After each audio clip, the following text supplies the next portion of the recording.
ছবিতে দেখানো দৃশ্যে কোনো একজন হ্যাকার কম্পিউটারের সামনে বসে খুব দ্রুত টাইপ করছে আর কম্পিউটার স্ক্রিনে বেশ কিছু এলোমেলো সংখ্যা অ্যানিমেটেড হচ্ছে। ব্যাকগ্রাউন্ডে একটা রোবোটিক সাউন্ড হচ্ছে। তার কিছুক্ষণের মধ্যেই ওই ব্যক্তি বলছে যে আমি সব হ্যাক করে ফেলেছি। তবে বাস্তবে হ্যাকিং আসলে ততটা সহজ কাজ নয়, বেশ কঠিন একটা কাজ। তবে আপনি কাউকে ফাঁদে ফেলে তার ওয়েবসাইটের অ্যাক্সেস নিয়ে নিতে পারেন, এমনকি তার কম্পিউটার বা মোবাইলের অ্যাক্সেসও নিয়ে নিতে পারেন। কি একটু ধোঁয়াশা লাগছে? কখনো বলছি হ্যাকিং অনেক কঠিন বিষয়, আবার কখনো বলছি সহজ। ভিডিওটা কন্টিনিউ করুন, আপনারাই বুঝতে পারবেন যে হ্যাকিং আসলে কঠিন নাকি সহজ, কিভাবে আমাদের ওয়েবসাইটের অ্যাক্সেস নিয়ে নিচ্ছে হ্যাকাররা, বা আমাদের মোবাইল বা কম্পিউটারের অ্যাক্সেস নিয়ে দিচ্ছে, বা আমরা কিভাবে হ্যাকারের হাত থেকে নিজেদেরকে রক্ষা করতে পারি। হ্যাকিং এর আদি অন্ত নিয়ে আলোচনা করার জন্য আপনাদের সাথে থাকছি আমি হিমেল। মূল ভিডিওতে যাওয়ার আগে অবশ্যই আমাদের চ্যানেলটিকে সাবস্ক্রাইব করার রিকোয়েস্ট থাকবে। হ্যাকিং কিন্তু বেশ কয়েকভাবে করা যায়, তবে হ্যাকিং এর তিনটি পপুলার ওয়ে নিয়ে আলোচনা করব। হ্যাকিং এর সবচেয়ে বেশি পপুলার ওয়ে হচ্ছে সোশ্যাল ইঞ্জিনিয়ারিং বা ফিশিং, তারপরই রয়েছে মেলওয়্যার বা ইনজেক্টিং ডিভাইসেস, তারপর রয়েছে ক্র্যাকিং পাসওয়ার্ড। প্রথমে কথা বলি সোশ্যাল ইঞ্জিনিয়ারিং বা ফিশিং নিয়ে।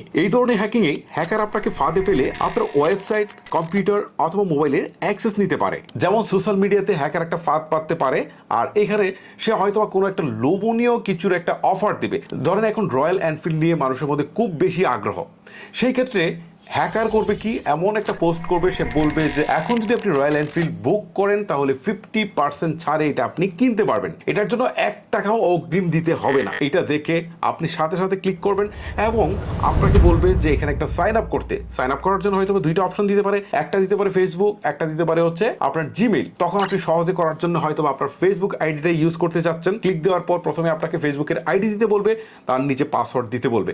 আপনি আইডি এবং পাসওয়ার্ড দিয়ে আপনি লগ ইন করে ফেলেছেন এবং আপনি সাইন আপ করে ফেলেছেন, তারা এটা নিয়ে নিয়েছে। বাট আপনি হয়তো বা জানেন না আপনি যে আইডি এবং পাসওয়ার্ডটা দিয়েছেন সেটা জাস্ট হ্যাকারের কাছে চলে গিয়েছে, কারণ এইটা অরিজিনাল ফেসবুক আইডি ছিল না, এটা ছিল একটা ফাঁদ। এইটাকেই ফিশিং বলা হচ্ছে। এখন কথা হচ্ছে যে কিভাবে তারা আমার এটা নিল। তারা ঠিক ফেসবুকের মতো একটা ইন্টারফেস তারা তৈরি করলো সেম, এবং এটার ইউআরএল এ গেলে দেখবেন যে ভিন্ন কিছু লেখা আছে, বাট আমরা তো ইউআরএলটা দেখি না কখনোই, জাস্ট ইন্টারফেসটা দেখি কিন্তু আমরা ইউজার আইডি এবং পাসওয়ার্ডটা দিয়ে দিয়েছি। তার মানে এখন আমার ফেসবুকের অ্যাক্সেস চলে গেল হ্যাকারের হাতে।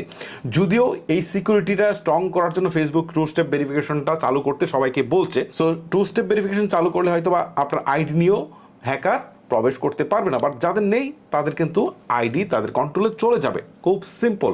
এখন কিন্তু এই ওয়েটা বেশি ব্যবহার করছে। আবার অনেক ক্ষেত্রে দেখা যায় যে অনেকেই বিভিন্ন মেইলের লিঙ্ক পাঠায়, আবার অনেকেই দেখা যায় যে ফেসবুকের নোটিফিকেশনটা এমনভাবে পাঠায়, এটা নিয়ে আমি একটা ভিডিও করেছিলাম, যে দেখে মনে হবে যেন ফেসবুক থেকে নোটিফিকেশনটা এসেছে, বাট না, তারা হচ্ছে ওইরকম একটা প্রোফাইলের নাম দিয়ে হচ্ছে নোটিফিকেশনটা ওইভাবে শেয়ারিং এর মাধ্যমে পাঠায়। তখন কিন্তু আমরা সেইখানে ফাঁদে পা দিয়ে তাদেরকে কিন্তু লিঙ্কে প্রবেশ করে আমাদের ফোনের অ্যাক্সেস কিন্তু আমরা দিয়ে দিচ্ছি। সো এইটা কিন্তু ইউজ করে অনেকেই অপব্যবহার করছে হ্যাকাররা। তারপরে দেখা যায় যে আইডি ফেরত দেওয়ার জন্য অনেকের কাছে টাকা চাচ্ছে। এইটা থেকে যদি আপনি নিজেকে রক্ষা করতে চান তাহলে মাস্ট বি আপনাকে যে কোনো প্রকার লিঙ্কে ক্লিক করার আগে ভালো করে দেখে শুনে তারপর হচ্ছে লিঙ্কে যেতে হবে। তারপরে কথা বলবো মেলওয়্যার বা ইনজেক্টিং ডিভাইস। এই ধরনের হ্যাকিং করতে গেলে আপনার একদম প্রো লেভেলের হ্যাকিং এর জ্ঞান থাকতে হবে। এই ধরনের হ্যাকাররা সাধারণত কোডিং এবং নেটওয়ার্কিং এ বেশ ভালো জ্ঞান রাখে। আর এই ধরনের হ্যাকিং এ হ্যাক করতে গেলে হ্যাকাররা প্রথমেই কোনো একটা ওয়েবসাইট হ্যাক করার আগে সেই ওয়েবসাইট নিয়ে বেশ কিছু সময় ধরে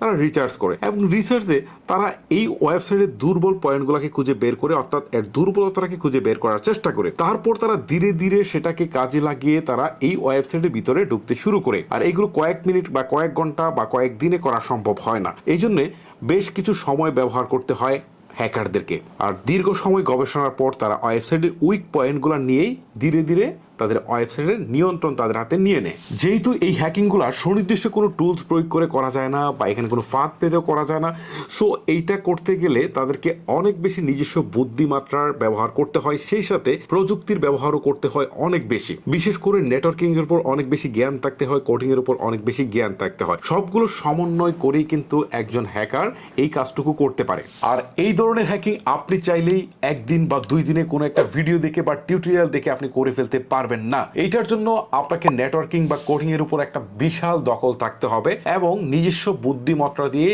কিন্তু আপনাকে এই বিষয়গুলোকে সলভ করতে হয়।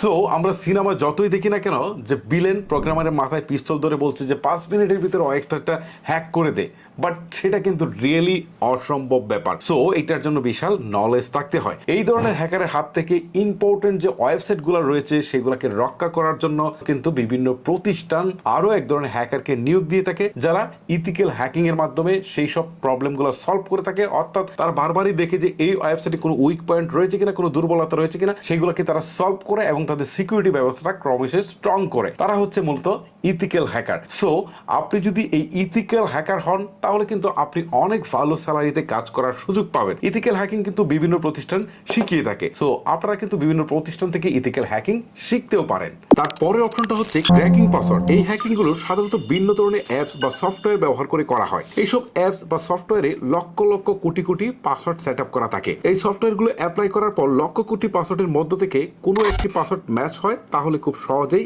ইউজার এই পাসওয়ার্ড হ্যাকিং করতে পারে। সাধারণত সহজ সরল পাসওয়ার্ড থাকলে এই ধরনের সফটওয়্যার বা অ্যাপস দিয়ে খুব সহজেই বের করা যায়। যেমন অনেকে আছে তারা হচ্ছে 7, 8, 9 বা 3, 2, 1 এই ধরনের পাসওয়ার্ড দিয়ে থাকে।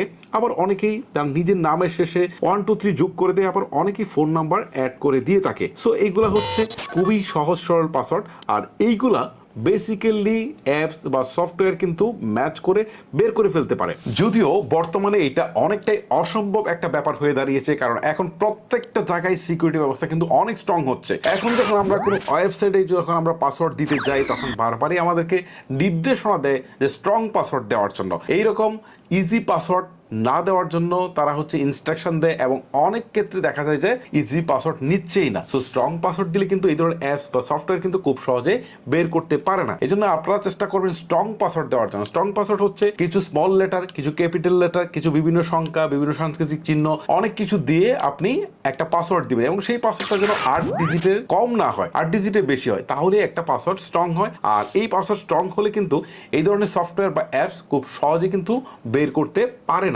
সো গাইস, আজকে হ্যাকিং নিয়ে এইটুকুই আলোচনা করার ছিল। হ্যাকিং সম্পর্কে আপনারা যদি আরো বিস্তারিত জানতে চান তাহলে আমাকে কমেন্ট করে জানাবেন।